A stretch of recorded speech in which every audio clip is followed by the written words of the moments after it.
नमस्कार, बहुत स्वागत है आपका। मैं हूं आपके साथ सुमित शर्मा और बुलेटिन में हम सबसे पहले बात करेंगे बाबा बागेश्वर धाम सरकार की। धीरेन्द्र कृष्ण शास्त्री ने बड़ा बयान दिया है। कहा है कब तक होगी बयानबाजी, सनातन का प्रचार करने का अधिकार सबको है। हिंदू समाज से अपेक्षा रख रहे हैं कि वो कुछ करके दिखाएं। कब तक हिंदू राष्ट्र हो ये बात चलेगी। अब घर से निकलकर कुछ करके बताना पड़ेगा, तभी बात बनेगी।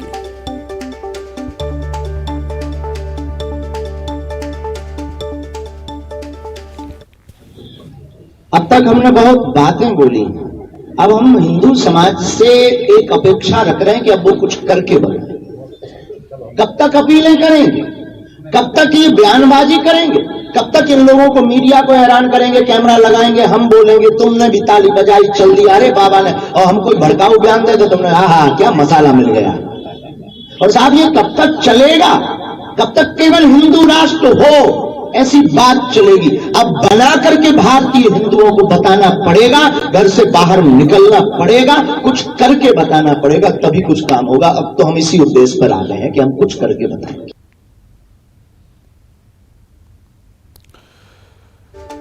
तो सुना आपने पंडित धीरेन्द्र शास्त्री को। उनका कहना है कि हिंदू समाज से उनको अपेक्षा है हिंदू राष्ट्र के लिए।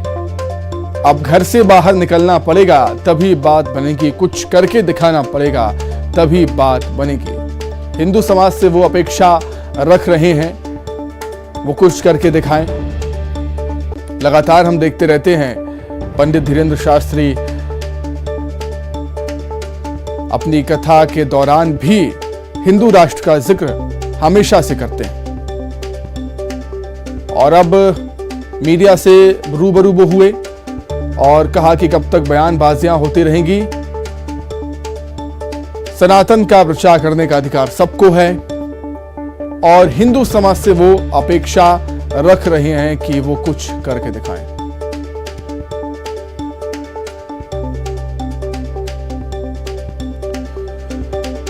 तो चलिए, टीकमगढ़ से हमारे सहयोगी राजीव रावत जुड़ गए हैं इस समय इसी खबर पर अधिक चर्चा करने के लिए। राजीव, हिंदू राष्ट्र का लगातार जिक्र अपनी कथाओं में, अपने बयानों में धीरेन्द्र शास्त्री करते रहते हैं, लेकिन अब लगता है कि कुछ बड़ा करने की तैयारी है हिंदू राष्ट्र को लेकर उनकी।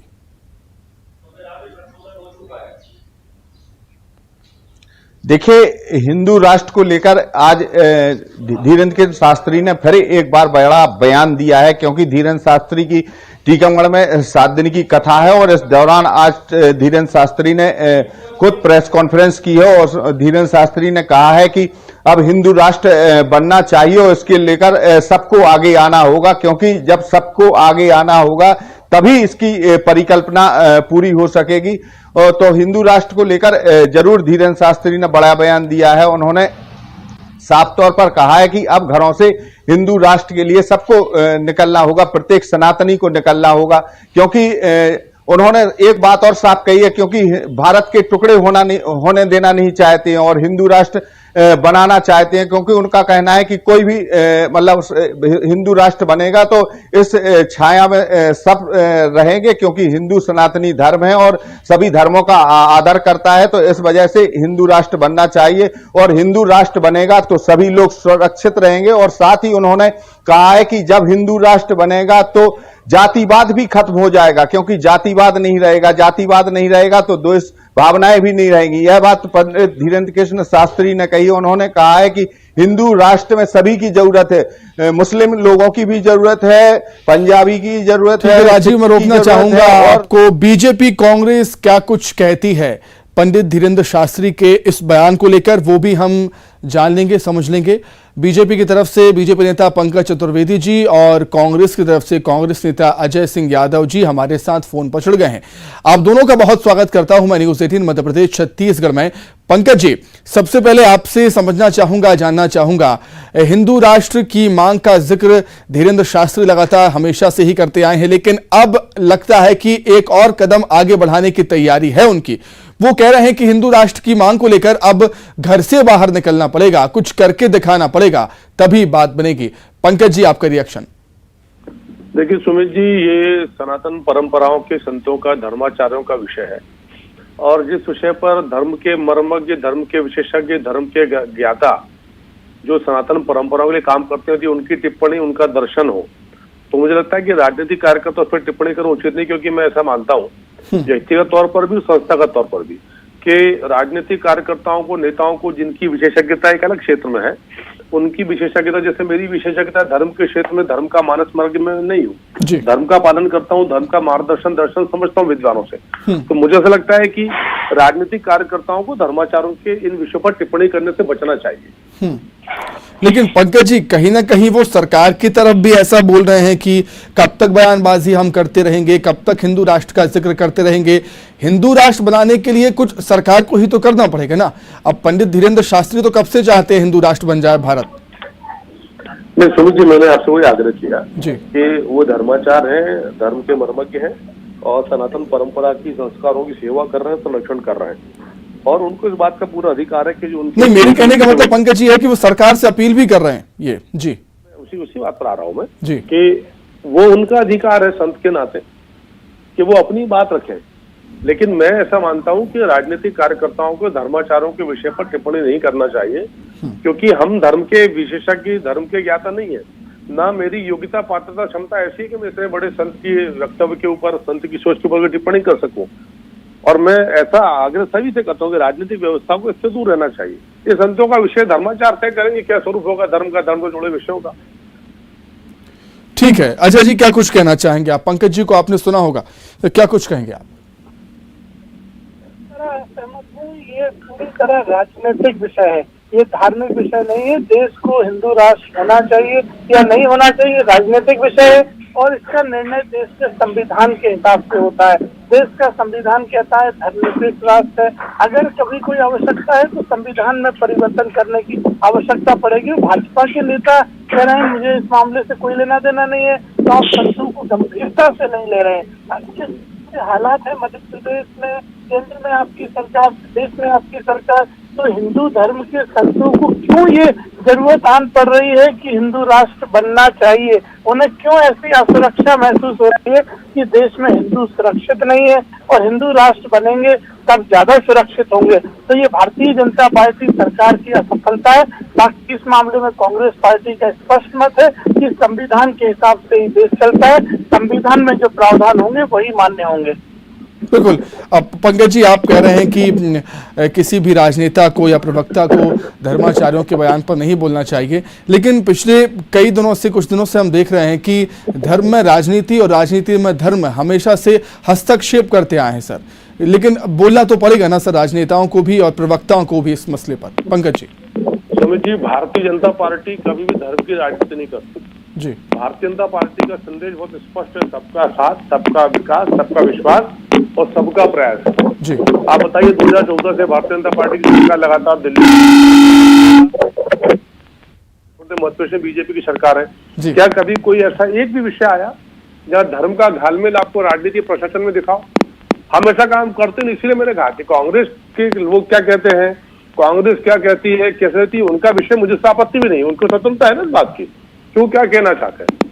वैसे भारतीय जनता पार्टी के कार्यकर्ताओं को इस बात की स्वतंत्रता है कि वो क्या पक्ष रखें। तो बहुत स्पष्ट मत है हमारा कि ये धर्माचारों का विषय है, धर्मज्ञों का विषय है, और इस विषय पर राजनीतिक टिप्पणी उचित नहीं है। ठीक है। अजय जी, क्या कांग्रेस समर्थन करती है भारत को हिंदू राष्ट्र बनाने को लेकर?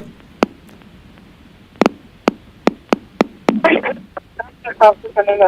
अगर सरकार को लगता है कि इस तरह के प्रावधान पर विचार होना चाहिए तो ये बिना संविधान संशोधन के संभव नहीं है। तो भारतीय जनता पार्टी के नेता गंभीर विषयों पर राजनीति भी करते हैं और टिप्पणी भी नहीं करना चाहते हैं। आप बताइए, या तो खारिज कर दीजिए कि उनकी राय गलत है, या फिर आप आगे के प्रावधान बताइए, लेकिन आप राजनीति भी कर रहे हैं, राजनीतिक रोटियां भी सेक रहे हैं और निर्णय लेने से भी बच रहे हैं। ये दोहरा रवैया है, दोहरा चरित्र है भाजपा का। भाजपा को अपना एक तरफा चरित्र रखना चाहिए। जो भी इस मामले में भाजपा का मत है वो देश के सामने रखना चाहिए।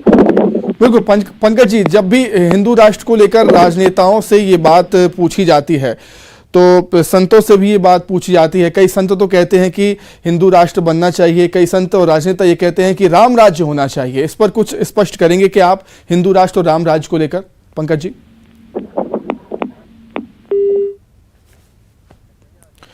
बहुत शुक्रिया पंकज जी आपका जुड़ने के लिए। अजय जी आपका भी बहुत शुक्रिया जुड़ने के लिए, चर्चा में शामिल होने के लिए।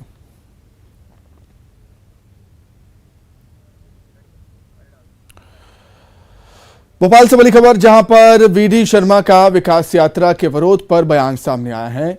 उनका कहना है कि विरोध हमारे लिए संजीवनी है। वीडी शर्मा ऐसे कहते हैं, बीजेपी के प्रदेश अध्यक्ष हैं। और उनका कहना है कि सब घटनाओं से सबक लेकर आगे बढ़ रहे हैं। कांग्रेस पर बीजेपी प्रदेश अध्यक्ष ने निशाना भी साधा। कहा, यह वल्लभ भवन में बैठकर दलाली करने वाली सरकार नहीं है, हमारी सरकार जनता के बीच रहकर काम करने वाली सरकार है। में अगर कोई व्यक्ति, हम भी यही चाहते हैं ना, अगर कोई समस्या है तो वो समस्या हमारे सामने आए। मेरे मित्र ने जो प्रश्न खड़ा किया कि कहीं अगर ऐसा है तो वो भी हमारे लिए संजीवनी है। अगर कोई समस्या हमारे सामने आ रही तो हमारी जिम्मेदारी है कि कहीं और 230 विधानसभाओं में से अगर 4-6 जगह कोई ऐसी चीज हमारे सामने आ गई तो ये तो हमें अपडेट करने की लिए जरूरत है ना। तो हम इसको गलत नहीं मानते कि अच्छा ही है। लेकिन ये भारतीय जनता पार्टी वल्लभ भवन में बैठ के सरकार नहीं चलाई। माननीय मुख्यमंत्री अभी झाबुआ के अंदर है।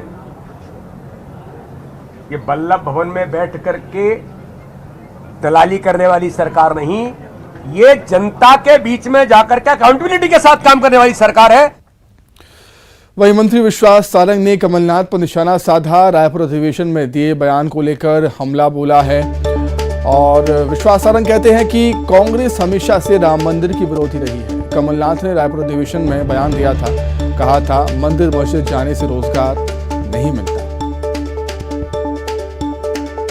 मध्य प्रदेश सरकार की बहुत ही महत्वाकांक्षी विकास यात्राएं लगभग पूरी हो चुकी हैं। क्या कुछ रिस्पांस इन विकास यात्राओं के दौरान मिला है और अब आगे का क्या रोड मैप होने वाला है, ये जानते हैं हम। मध्य प्रदेश सरकार के चिकित्सा शिक्षा मंत्री विश्वास सारंग हमारे साथ है। सर, आप भी लगातार एक्टिव थे, विकास यात्राएं आपने भी बहुत सारी की हैं, क्या रिस्पांस है जनता का? बहुत जबरदस्त रिस्पांस है। और देखिए, ये कटिबद्धता है हमारी। जो विकास करता है वही ताकत के साथ जनता के बीच जाता है और विकास यात्रा निकाल सकता है। भारतीय जनता पार्टी की रीति नीति विकास की है, जनता के कल्याण की है। जहां एक और इन विकास यात्राओं में करोड़ों रुपए के विकास के कार्य की शुभारंभ हुआ, लोकार्पण हुआ, तो उसके साथ साथ लाखों हितग्राहियों को भी उनका हित लाभ पत्र बांटे गए। निश्चित रूप से ये बहुत सफल रही है और ये एक हमारा ऐसा प्रयोग है जिससे सरकार की कटिबद्धता भी स्थापित हुई और जनता को लाभ भी हुआ। कांग्रेस सर लेकिन इस यात्रा पर लगातार सवाल खड़े कर रही है, तरह तरह के आरोप इस यात्रा पर भी लगे। तो आप कांग्रेस से क्या अपेक्षा करेंगे? यदि विकास होगा तो उनके पेट में दर्द होगा, जनता का कल्याण होगा तो उनको बुरा लगेगा। उनको तो केवल भ्रष्टाचार करना, अनाचार करना है, जो काले बाजारी हैं उनको संरक्षण देना है। यदि जनता का हित होगा तो कांग्रेस को तो बुरा लगेगा ही। कांग्रेस बताए ना, उन्होंने लगातार प्रदेश में देश में राज किया, उन्होंने कब इस तरह की यात्राएं निकाली? 15 महीने कमलनाथ की सरकार रही, एक भी हितग्राही को हित लाभ दे सके क्या? मुख्यमंत्री कन्यादान योजना, संबल योजना, तीर्थ दर्शन योजना, सब तो उन्होंने बंद कर दी थी। सर, महाधिवेशन चल रहा है कांग्रेस का रायपुर में। कमलनाथ कल वहां पे कह रहे हैं कि मंदिर मस्जिद से रोजगार नहीं मिलेगा, रोजगार नहीं है प्रदेश में, देश में बड़ी बुरी स्थिति है। अब देखिए, कांग्रेस की तो हर समय रीति नीति रही है, राम मंदिर का वो विरोध करते आए हैं। इस देश की संस्कृति को एक करने का यदि कोई भी मुद्दा है तो उसमें उनको टंगड़ी अड़ाना है। बेरोजगारी की समस्या के निदान के लिए मोदी जी की सरकार ने और हमारी प्रदेश की सरकार ने जो कुछ किया है वो अपने आप में एक अभिनव प्रयास है।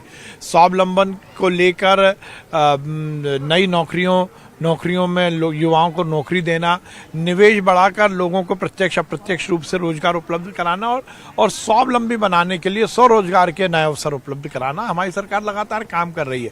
कमलनाथ जी यदि इतनी बातें कर रहे हैं तो वो 15 महीने का हिसाब बताएं ना, वो बता दें कि 15 महीने में उन्होंने कितने लोगों को रोजगार दिया। वो तो बेरोजगारी भत्ता देने के वचन के साथ सरकार में आए थे, एक भी बेरोजगार को बेरोजगारी भत्ता दिया क्या? तो मध्य प्रदेश सरकार के चिकित्सा शिक्षा मंत्री विश्वास सारंग हमारे साथ थे। उन्होंने विकास यात्राओं को सफल बताया। वहीं उन्होंने दावा किया कि कांग्रेस भले ही कितने भी आरोप लगा ले, लेकिन जनता भाजपा के साथ खड़ी हुई है। वीडियो जर्नलिस्ट मनीष सेंगर के साथ न्यूज़ 18 के लिए भोपाल से वासु चौरे। कांग्रेस के राष्ट्रीय अधिवेशन को संबोधित करते हुए वरिष्ठ कांग्रेस नेता शशि थरूर ने कहा कि हमें कई मामलों पर अधिक मुखर होना होगा। शशि थरूर ने कहा कि कांग्रेस बिल्किस बानो और गौरक्षा के नाम पर होने वाली हत्याओं पर अधिक मुखर हो सकती थी। पार्टी नेताओं को संबोधित करते हुए पूर्व केंद्रीय मंत्री ने कहा कि कांग्रेस को अपने मूलभूत सिद्धांतों के लिए खड़ा होना चाहिए। इस मानों के लिए आपने बोला था ज्यादा मुखर होना चाहिए। बिल्कुल, हाँ। और वो जो गौरक्षक के नाम पे जो हत्या कर रहे हैं उसके बारे में भी मैंने कहा कि हम हमारे विषय पे खड़े होने चाहिए। और बिल्किस बानो के बारे में सर वही मतलब जो अन्याय होते हैं उसके लिए हमें बोलना चाहिए। कांग्रेस की विचारधारा स्पष्ट होनी चाहिए, जो समावेशी विचारधारा है। करेक्ट, यही बोल रहा हूं मैं। कांग्रेस के राष्ट्रीय अधिवेशन में दिवंगत नेता अहमद पटेल की बेटी मुमताज पटेल भी शामिल हुई। अधिवेशन के बाद मुमताज को कांग्रेस में बड़े बदलाव की उम्मीद है। मुमताज अपने परिवार की परंपरा को कांग्रेस के साथ आगे बढ़ाना चाहती हैं। मुमताज पटेल ने न्यूज़ 18 से खास बातचीत की है, आइए आपको सुनाते हैं। अधिवेशन चल रहा है, अंतिम दिन यहाँ पर है, बहुत सारे रेजोल्यूशन पास यहाँ पर हुए, संशोधन हुए। हमारे साथ मौजूद है कांग्रेस के दिग्गज नेता स्वर्गीय अहमद पटेल की बेटी मुमताज पटेल जी। मुमताज जी, ये अधिवेशन चल रहा है, क्या उम्मीदें लेकर आई हैं? नहीं, कल बहुत अच्छे कॉन्स्टिट्यूशनल रेजोल्यूशन पास किए गए हैं, जिसमें हमारे लिए तो बहुत ही एक खुशी की बात है कि औरतों को और युवा को रिजर्वेशन दिया गया है CWC में और AICC में। तो ये एक बहुत ही बड़ी रेजोल्यूशन कल पास करी गई थी। उसके अलावा पॉलिटिकल रेजोल्यूशन जो हमने सुना है कि हेट क्राइम के अगेंस्ट लॉ निकालेंगे, ये जो मास डिफेक्शंस होते हैं जिसकी वजह से सरकारें रोज उथल पुथल होती हैं, उसके लिए लॉ निकालेंगे। तो काफी बहुत बड़े मुद्दों पे चर्चा हुई है और रेजोल्यूशन पास किए गए हैं, तो हमें उम्मीद है कि इसका असर आगे दिखेगा। आपके पिता के समय काफी टॉप पे कांग्रेस रही है, सत्ता में भी रही है, क्या आपको लग रहा है कि वो दौर वापस लाने में आप भी सहयोग कर पाएंगे? जी बिल्कुल, युवा है और जोश है, तो उम्मीद जरूर रखते हैं, सही नियत से काम कर रहे हैं और देश के हित में काम करेंगे, अपना टाइम आएगा। आपको अपनी भूमिका किस तरीके से, अपना रोल किस तरीके से देखती है कांग्रेस में आगे? संगठन के लिए काम करेंगे और मैं हमेशा से कहती हूँ, मेरे पिता हमेशा संगठन के लिए ही जीते थे, उनके लिए कांग्रेस और देश, तो उनके सिखाए गए उसूलों पे ही आगे चलेंगे और संगठन को मजबूत करने की पूरी कोशिश रहेगी, देश हित में काम करेंगे। हम आपको आगे चुनाव लड़ते देख सकते हैं? जी जरूर सोचेंगे, लेकिन देखकर, ग्राउंड रियलिटी देखकर, सोचकर, समझकर कभी न कभी जरूर लड़ेंगे। शुक्रिया। तो हमारे साथ मौजूद थी मुमताज पटेल, जो कि कांग्रेस के दिग्गज नेता अहमद पटेल की बेटी थी, और उन्होंने अधिवेशन के जरिए कहा है कि बहुत सारे जो चेंजेस हुए हैं वो कांग्रेस को एक नए रूप में सामने लेकर आएंगे, कांग्रेस को सत्ता दिलाने में कामयाब होंगे। कैमरामैन रोहित के साथ अभिषेक शुक्ल, न्यूज़ 18 छत्तीसगढ़। छतरपुर से बड़ी खबर, जहां बीजेपी के पूर्व विधायक के वाहनों पर कार्रवाई हुई। आरडी प्रजापति के वाहनों पर चालानी कार्रवाई हुई है। गाड़ियों में लगे अवैध हूटर और लाइट हटाई गई हैं। एक्शन से पहले घर से नहीं निकला कोई। ट्रैफिक पुलिस ने 4 लग्जरी गाड़ियों पर कार्रवाई की। चंदला MLA राजेश प्रजापति के पिता हैं आरडी प्रजापति।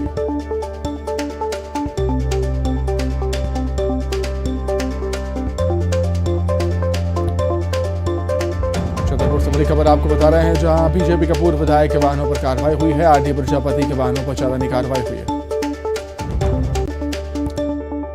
इसी के साथ ही फिलहाल इस बुलेटिन में इतना ही। खबरें लगातार जारी है। नमस्कार।